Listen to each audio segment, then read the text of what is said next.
أول ما تشوف معايا الفيديو وتلاقي قصادك لحمة راس وكبدة ومخ وعكاوي وكوارع وغيرها، هتعرف على طول إنك في مصمت، يعني الأكل الشعبي الحرش، يعني فواكه اللحوم.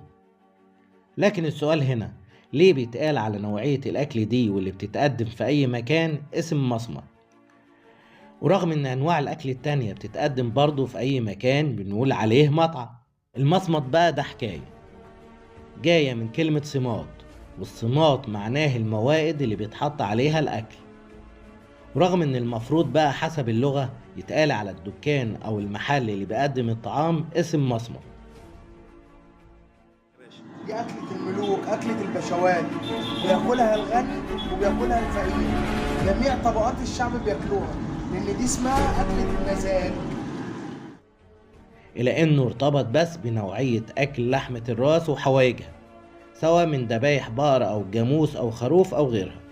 يرجع تاريخ ظهور المصامت لعهد الدولة الطولونية ومؤسسها أحمد بن طولون، وبعد مرور سنين في عهد الدولة الفاطمية في مصر أنشأ الفاطميين دار سموها دار الفطرة.